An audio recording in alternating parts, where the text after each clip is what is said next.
Баршаңызға сәлем достар. Бүгін біз ұйғыр халқының гүйру лагманын әзірлейміз. Тіл үйретін өте дәмді лагман шығады. Видео рецепті мұқият соңына дейін қараңыздар. Жасау әдісін толықтай көрсетемін.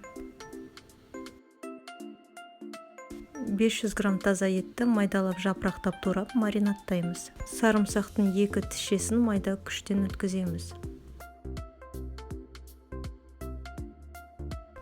2 ас қасық соя соусын қосамыз. Жарты ас қасық тұз қосамыз. Барлығын қолмен жақсылап араластырамыз.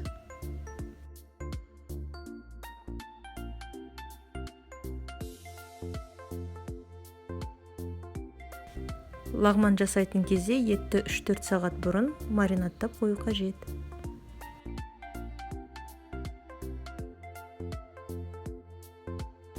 Лагман жасау үшін бізге осындай көкөністер қажет болады.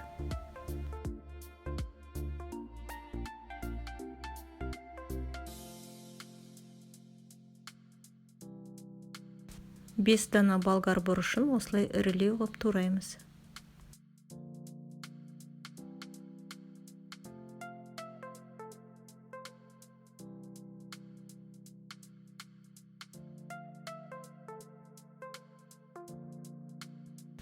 Дайконның қабығын аршимыз.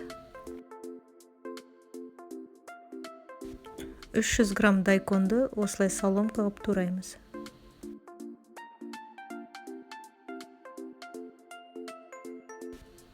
120 грамм сельдерей жапырағын майдалап тураймыз.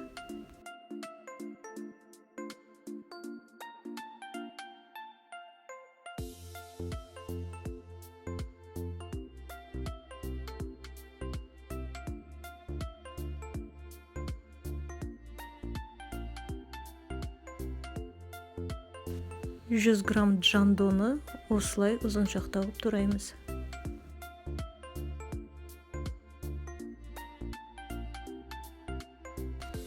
Пекин қырыққабатын осылай видеодағыдай тураймыз.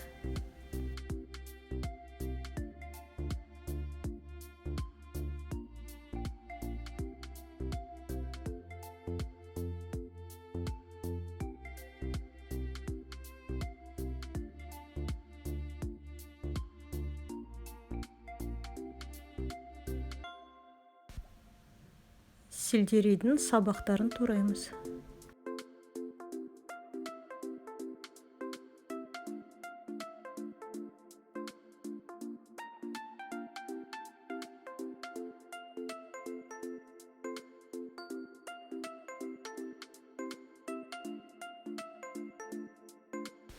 Үш қызанақты майдалап тураймыз.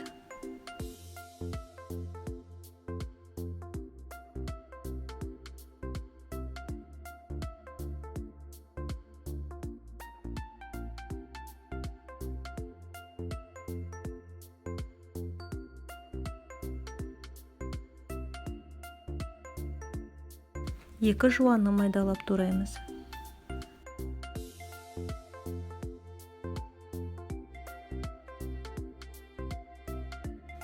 Сарымсақты майдалап тураймыз.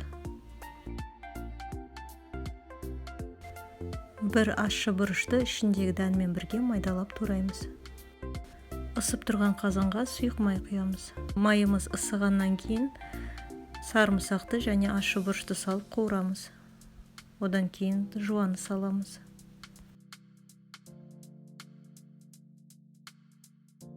Маринатталған етті салып қуырамыз.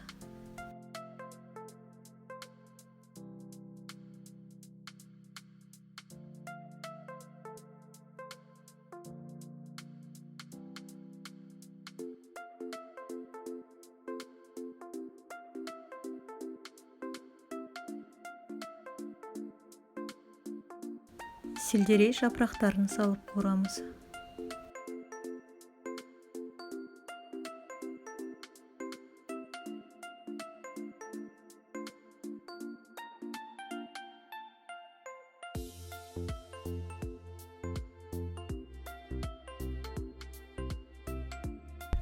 Екі ас қасық паприка қосамыз.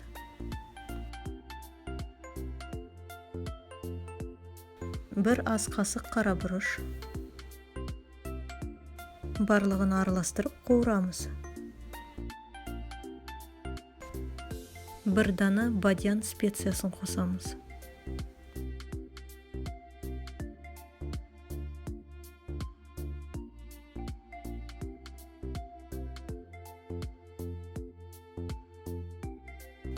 Bir ас қасық зира қосамыз.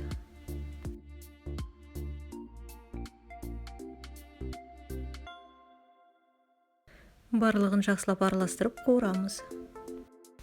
Дайконды қосып қуырамыз.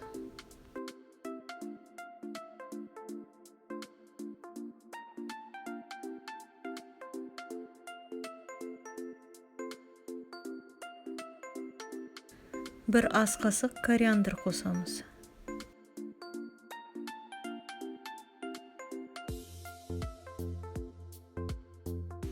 Екі ас қасық томат пастасын саламыз.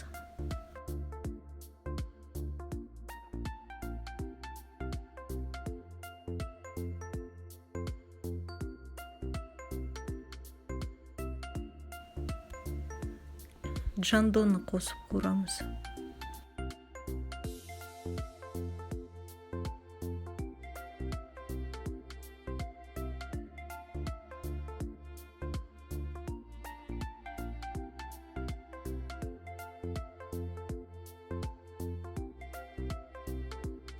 Сельдерей сабағын қосамыз.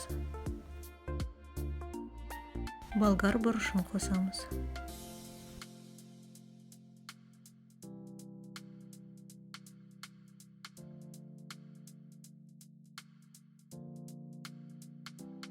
«300 граммдай суық су құйып, оны қайнатып, етімізді 15-20 минут пісіреміз.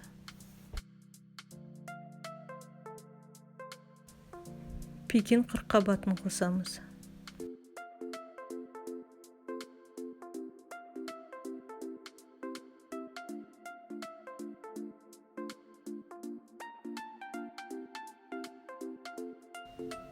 Бір жарым литр суық су қосамыз.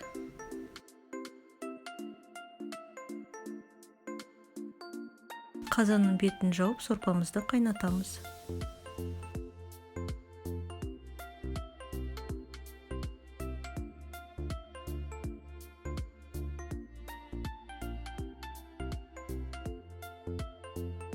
Сорпамыз қайнағаннан кейін туралған қызанақтарды қосамыз.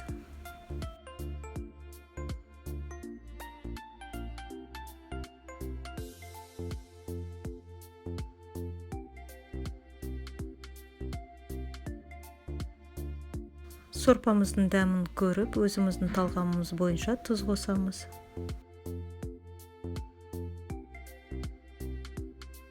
Қазанымыздың бетін жауып қайнатамыз. Қайнағаннан кейін астын баяу отқа қойып, 15-20 минут пісіреміз. Достар, біздің гөрі лагманымыз дайын болды. Тілі үйретін өте дәмді лагман шықты. Лагманды осылай өзінің арнайы кеспесінің үстіне құйып, дастарханға тартады. Осындай лагманды міндетті түрде дайындап көріңіздер. Видео рецепті соңына дейін қарағандарыңызға көп рахмет. Сіздермен бірге болған Эрика. Каналыма тіркелуді және комментарий қалдыруды ұмытпаңыздар. Ал егерде сіздерге видео рецепт ұнаса, онда лайк баса кетіңіздер. Келесі видео рецепті кездескенше сау болыңыздар.